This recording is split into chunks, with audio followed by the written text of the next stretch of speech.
Support comes from Empower Missouri's Affordable Housing Coalition, working to address the causes of housing insecurity and homelessness through tenant advocacy. Information at empowermissouri.org/housing. It's somehow already election season in Illinois, and Congresswoman Nikki Budzinski will be on the ballot. The Springfield Democrat has repped the district that includes much of the Metro East for 2 terms now. And unlike her second election in 2024, she's got a challenger from her own party in the primary, a Democratic socialist. On this episode of Politically Speaking, we catch up with Congresswoman Budzinski about the divide in her party and the recent happenings in Washington, D.C. and the world. Let's hit the music. This is the Politically Speaking podcast, an in-depth examination of Missouri and Illinois politics. The instant we got to Illinois, we joined the Green Party. This was 2000. So I've tried to push for those that I think are honest and really care about the future of the city. You know, this wasn't a path that I thought I would choose in 2012 when I was able to win the closest Republican victory in the nation. If it's something that will help Southern Illinois, I'll work with him on it. If there's something he's doing wrong, then you got to fight him on it. I believe very strongly in the Second Amendment. I believe less government is better, and I believe local control is better. I choose to fight for working families and for union members. Welcome to Politically Speaking. I'm St. Louis Public Radio's Metro East reporter Will Bauer, and joining us for the 4th time is the Congresswoman from Illinois' 13th Congressional District. Great to be with you, Will, as always. Yeah. So, man, we're already, I know you're busy with Congress and all the shenanigans that come with that, but somehow we are less than a month away from early voting. We are. And I will say that the new year has really kind of hit off with a bang. I mean, there's been so much that's happened this week alone. So there's so much happening in Washington. That work continues, but we are inching closer to the next election. And I want to talk about many of those things that have happened to start off the new year. But before that, I wanted to kind of talk about maybe the broader trend or the discussions happening in the Democratic Party. And I think in a lot of ways, your primary race maybe exemplifies some of those bigger discussions.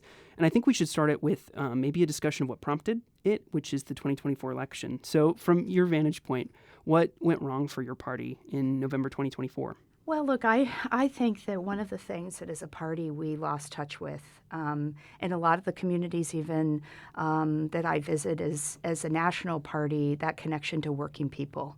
I'm grounded in the work that I did in the labor movement prior to running for office, fighting for families that just want to get ahead. They want to build a better life for their kids. They want us in Washington to stay focused on how we can make their lives easier and better and more affordable. And I think in 2024, the Democrats, we spent too much time trying to convince working people that the economy was good.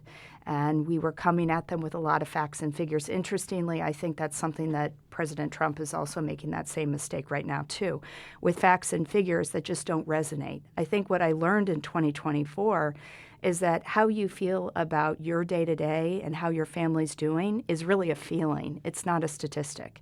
And so I think in 2024, we weren't making that case in a compelling way that people felt, that we had a plan to make their lives better and that we had more work to do. It's almost like there's a disconnect between, the way the voter sentiment and the everyday sentiment of working class people versus like the key economic indicators that maybe say in a historic way the economy looks like it's performing well, but for whatever reason it doesn't feel that way. I don't think it feels that way right now for sure. And I think that that's why President Trump, when he ran, he said on day one, I'm going to address rising costs. I'm going to make things more affordable. And he's done nothing like that. If anything, I think the constituents that I represent are saying that things have only gotten more expensive. And I think that's been in a multitude of different areas. It's not just at the grocery store. It's also utility bills, especially in my district, have gone up significantly. It's also health care. We spent a lot of the end of last year talking about how we were going to address the ACA tax credits, which just help to make health care more affordable, help people address rising premiums. So all of those things are still real, very serious pain points that people are dealing with. And I want to talk more about ACA and affordability. But before we move on, I did want to ask one more question about the 2024 election. And I know you worked in the Biden administration for the first couple of years. Do you think that he should have ever run for a second term at his age? Yeah, I think he was too old to run. I think that that's obvious. I think that there were lessons learned from the Democratic Party as far as speaking out. I think we would have really benefited from having a robust primary. I think that we're going to have that in 2028, which I think is a good thing. And so, I think that it doesn't do us a lot of good, though, looking back as much as kind of this is where we are now. And I will say there are so many fires right now, and there's so much fear, and there's so much anxiety with us dealing with the aftermath of the 2024 election, which is the Trump administration in a second term, which is quite frankly, nothing even like Trump's first term. It is much more disastrous. It is much more frightening. And so what I've been mostly focused on today is what I can do to help relieve those fears that my constituents wake up with every day, and how I'm still working to make their lives easier and better. I think there's been a lot of dialogue in the last, or since the 2024 election, about there's a younger generation of Democrats that kind of feel that the current congressional Democrats aren't pushing back as aggressively against the Trump administration. And I think maybe two votes in Illinois that maybe exemplify that would be two Senator Durbin votes. The first one was in March to, I think it was a continuing resolution to keep the government funded. The second one was this past fall, I should say, to end the government shutdown. And I know you didn't vote for either of those in the House, but maybe comparing a House vote to a Senate vote isn't apples and oranges. Do you think, though, he was wrong to take those two votes? Yeah, I disagreed with him on those votes. I work very closely with Senator Durbin, and I will say I have immense respect for him, and I'm going to miss him deeply when he does retire at the end of this year. I think we disagree with each other sometimes as elected officials, and that's okay. I think at the core of this, though, is for the Democrats, when we are not in control of the White House and the Senate and the House, and we have our Democratic activists and constituents fearful every day of what this administration is doing and how it's impacting their daily lives, they are expecting us to show up and fight every day, something that I believe I do every day. But I think it does also come down to how we're fighting and the leverage that we are able to actually have when we don't have any of the three levers of power. And so I think if I could point to one thing that I think was a big success for us this week, we raised hell at the end of last year about the ACA tax credits, and the end of the deadline being December 31st. That was a lot of what we were focused on as it related to the shutdown itself. And while we didn't get that across the finish line, at the end of last year, what you did see this week was we were able to bring along 4 Republicans in the House on a discharge petition, which I think for constituents that are like, what's a discharge petition? It's really a leverage, a procedural motion that we have on the floor to actually have members sign a petition to say, we want this, we compel this bill to be called to the House floor, because Speaker Mike Johnson refused to do it. And so we were able to bring that to a vote this week, and we were able to get out of the House a 3-year extension on the ACA tax credits. That was because of the fortitude and the discipline and the fight that the House Democrats have. And that's me showing up. Every time I had an opportunity to fight for those tax credits, I did. And this week we were able to get it out of the House. I don't know where it's going in the Senate. We have to continue to fight and urge our Senate counterparts to take immediate action. But from a House perspective, and that's my job, I need to show up and fight for those issues. And we did, and we were successful this week.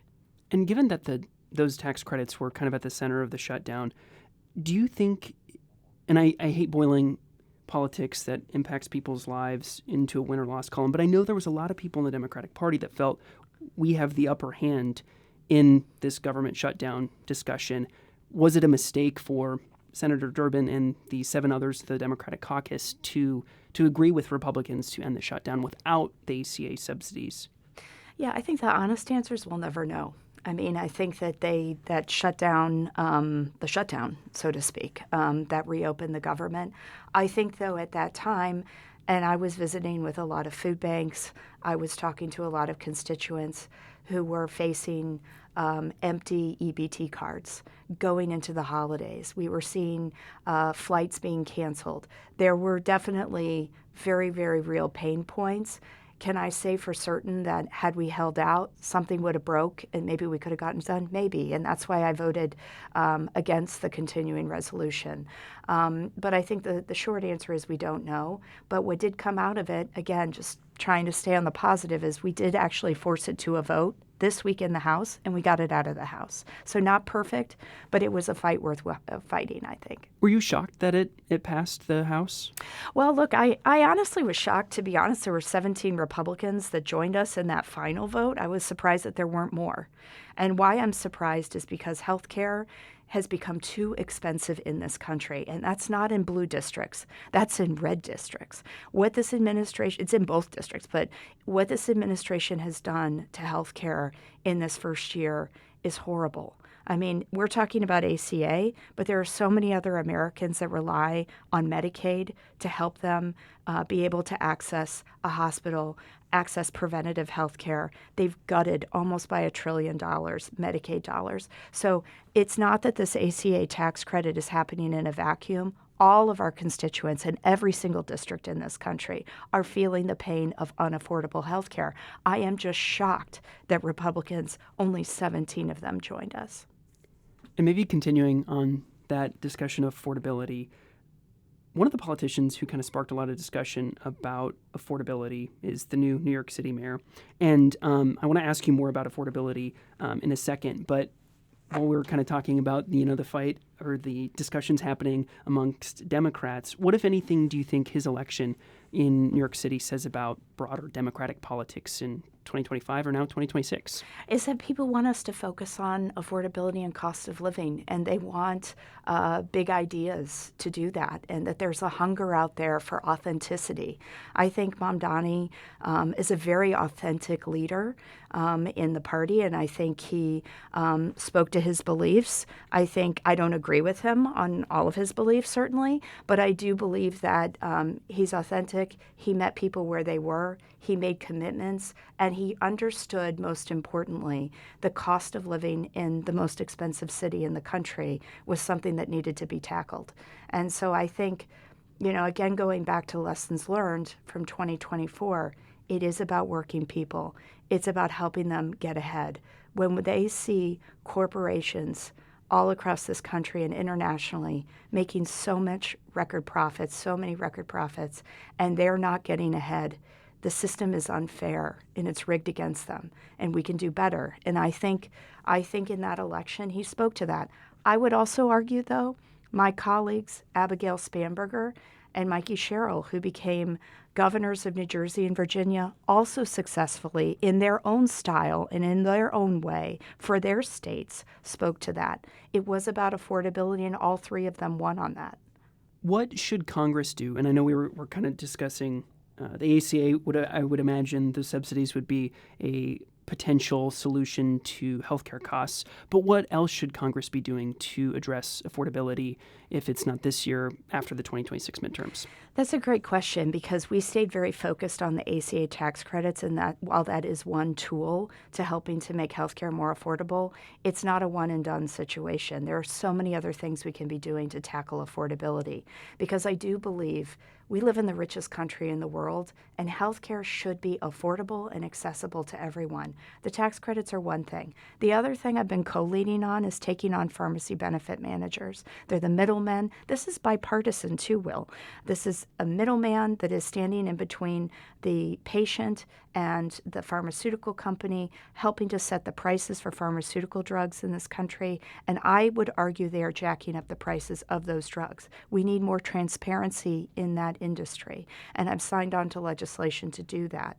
I also think that as a country, we should allow for more drug negotiations as it relates to Medicare, and even in the private sector, the private industry as well. For example, Democrats were the one that capped the cost of insulin at $35 for those on Medicare. We should do that for those in private insurance, on private insurance plans too. But we shouldn't stop with insulin. We should continue to find more drugs to negotiate on and bring down the cost of prescription drugs.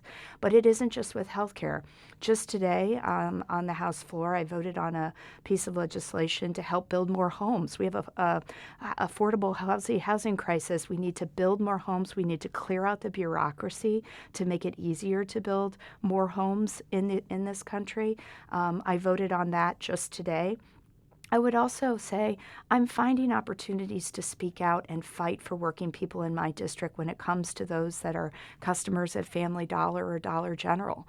I've led a letter with 29 other colleagues when I found out through a Guardian investigation that Family Dollar and Dollar General are what I believe engaging in deceptive pricing, meaning customers are showing up to their stores, finding a lower price on the shelf, and then going to the register. If they recognize that there's a higher price, and some don't, if they recognize it and they call it out, the store is not honoring the lower price that the customer had originally found on the shelf. That's wrong. And during a time when people are really struggling to make ends meet, I think that's a common sense thing that we should be fighting on in Washington and looking for ways to find, federal enforcement mechanisms to crack down on these corporations. Also wanted to ask you about immigration, a little bit of a pivot, but just given that maybe the data does show that border crossings have dropped pretty dramatically since President Trump took office, I wonder, do you think that Democrats in the Biden White House made a mistake with how they handled the border, at least in the first couple of years of his administration? Absolutely. I've said that pretty consistently. I think they did not do enough. They didn't take what was happening at the border serious enough. I think at the end of the President Biden's administration, and when I say end, I think it was in September of the election year, he decided to invest more fully in border security. It was way too late. We do need strong borders. We do need investment in our borders. But what we are seeing in this country is not that. What we are seeing with ICE and ICE agents is horrendous. What happened in Minneapolis with that tragedy, a woman lost her life, is horrific. And we need a full investigation and accountability. And I know that this administration seems to think that ICE is above the law. They are not. And it's why I'm joining some of my Democratic colleagues in calling out and saying that Kristi Noem should be stepping down. I think she's unfit to serve in that office. Look, we have a broken immigration system in this country. This administration is doing nothing but creating terror in our communities, terrorizing immigrant communities, dividing families, taking away our neighbors. It's terrifying. And so what we need is to get back to a place where, yes, we are investing in border security, but we are also creating a real pathway for legal status for people that want to stay in our communities and contribute. I feel like we forget that we're a country of immigrants. We're all immigrants. At some point, we came to this country, and we've really lost our way on this issue. We need to get back to the middle. We need to find some bipartisanship on this issue and some humanity. Wanted to ask, too, about Venezuela. What do you make of the Trump administration's decision to capture Nicolas Maduro? Well, at the outset, I would just say Maduro is a bad guy. I mean, I think he is an illegitimate leader. I think he's a thug. I think it's good that he's gone. But I think the question is really about how this administration decided to carry out this strike in Venezuela with zero communication with Congress, absolutely no transparency with the American people. And then now we're faced with a situation where President Trump is saying we are in full control of a foreign country. We are in full control of Venezuela, while he continues to ratchet up rhetoric around Greenland, Mexico, Colombia. And I think if there's anything we've all learned in this last year is that when President Trump says something, we should take what he's saying very seriously. And I think that's terrifying. I think it's why you saw action in the Senate, bipartisan action. I saw Senator Hawley joined in supporting a war powers resolution to cut off this administration's ability to continue these military operations. Many of them, I think, are tantamount to acts of war in Venezuela. I would be supporting that if it gets to the House. And I think what it is also is it's missing the complete point of what people want in this country. People need help with their everyday lives. People need to know that things are being made more affordable, that this president is tackling and sees this healthcare crisis in this country. We don't want foreign wars. We want to focus on how we're rebuilding, how we're supporting our families, and how we're bringing down costs. And he's absolutely not doing any of that. Do you think that resolution that I guess the Senate, correct me if I'm wrong here, maybe took a procedural vote to discuss it more, so they would still need to vote on it again? Right. If it does get to the House, though, do you think there's actually a path for it to pass? Look, I think that you're going to have a lot of support from the Democrats, and I wouldn't be surprised if you'll have some Republicans also supportive of it. I think it does have a chance to pass. Now, the bigger question is, then this gets to President Trump's desk, and is he actually going to sign that? And obviously, I'd be very skeptical of that. But I think that we need to use every lever that we can to stand up again to this administration, which I'm committed to doing on a daily basis. And this is one opportunity for us to tell him, stop this. Focus on our people, focus on what we need to be focused on, which is bringing down costs and making things more affordable. Before we let you go, I did want to talk about some local issues. I wanted to talk about Granite City Works because I was honestly a little surprised to learn in December that U.S. Steel was going to restart one of the 2 blast furnaces at some point this spring. Yeah. What do you make of that announcement? Look, I think that it's positive. Any day that we can have folks working, we can have the great men and women of the steelworkers working at Granite City Works, and the blast furnaces coming back on means that hundreds of steelworkers that are the best, most talented, capable workforce making steel, making profits for this company. They're at work. That's a good day. But I think that I've tried to be also realistic about that these are good short-term wins. What we want is a longer-term investment. And that's something that we still have yet to achieve, and something that I am working toward every day alongside Mayor Parkinson, the mayor of Granite City, alongside our state partners, the governor, our state legislators, Republicans and Democrats, and the United Steelworkers, to make the best case to this company that they should be investing in the long term in Granite City Works. And I'm not going to rest until we get to see that longer term investment. And just south of there, I wanted to ask about your congressional office actually just put out a release about this. A handful of projects in the Metro East, water projects, I should say, got funded in the House budget. These include $7 million for one of the many sewer projects in Cahokia Heights, and also $500,000 for an Army Corps report about the East St. Louis area. Why are these important? And then I think the Senate would still need to sign off on them, too? They do. Okay. They do, but we feel good about the Senate because this was a four corners agreement, meaning that Democrats and Republicans in the Senate agreed to the bills that came to the floor this week, so we know that it should get to passage in the Senate. But I'm very excited about these projects. This work that we've been doing collaboratively with the mayor of Cahokia Heights, with, again, state leaders, and Senator Duckworth and Senator Durbin, who also were a part of us advocating for these funds. This is just us continuing to make progress in an issue, in a systemic, multi-generational issue of flooding that has plagued the city and the area of Cahokia Heights. I've been focused on this since the first day I came into office, and I'm not going to rest until it gets resolved. These two funding pieces, I think, are big steps in the right direction. Over, as you mentioned, $7 million for an East Interceptor investment, which is just investing in the sewer lines in Cahokia Heights. Very proud to do that alongside Senator Duckworth. And then with Senator Durbin, we advocated and successfully got the $550,000 of a study for the region. We haven't actually had a full and complete Army Corps of Engineers study of the region, of all of the different things that we need to do to see this project and this work get to completion.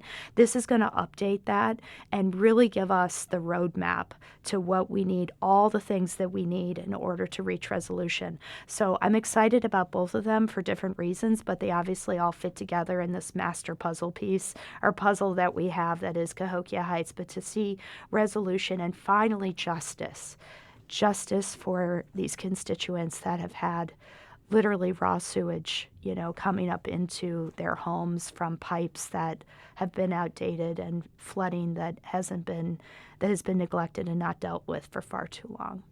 Final two thoughts. I wanted to ask you, I don't think I've seen you endorse someone for the vacant Senate seat, for retiring Senator Dick Durbin's seat. Will you make a endorsement in that race? Yeah, I'm not really planning to, and the reason is that two of them are my colleagues, Congresswoman Robin Kelly, Congressman Raja Krishnamurthy, and then I'm friends with our Lieutenant Governor Juliana Stratton, who I do think is a wonderful person and running a good campaign. I think they all offer different things. I think all of them have big shoes to fill, obviously, for Senator Durbin with his vacancy. So I'm watching the race myself, just like everybody else. What will it take for Democrats to take back the House in the midterms? I think it's staying focused on affordability. It's staying focused on the issues that working people care about. I call them the issues that wake people up at night. It's how am I going to pay for my utility bill, or am I going to be able to pay for childcare for my kid? How am I going to balance, groceries versus my rent? These are the struggles that I think people are facing every day, and making the case that as Democrats, we are the ones that are best suited to fight for them and get real results done for them in Washington. And I think we're going to win because of that. I think it's that. I think it's a 1-2 punch, though. I think it really is to create a check on the Trump administration. If voters want a check, if they want accountability, we have to elect a Democratic majority in the House of Representatives in November. If there are voters out there that want to find out more about you or your campaign, where can they learn more? Yes, thank you, Will. If you'd like to go to my campaign, it's just nikkiforcongress.com. Or if you're checking out, if you're a constituent and you have a case or something you'd like us to be working on or want to reach out to my official office, it's budzinski.house.gov. Many dots. Many dots. Well, thank you so much, Congresswoman, for joining us. Thanks, Will. Dylan Blaha, Budzinski's opponent in the Democratic primary, will appear on a future episode of Politically Speaking. Politically Speaking is a product of St. Louis Public Radio, a listener-supported service of the University of Missouri St. Louis. Until next time, so long.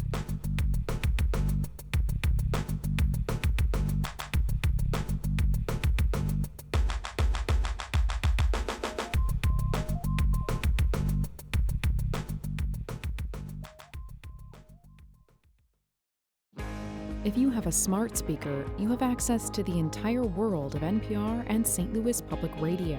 All the latest news and all the captivating stories. Activate our voices with yours by telling your smart speaker to play St. Louis Public Radio.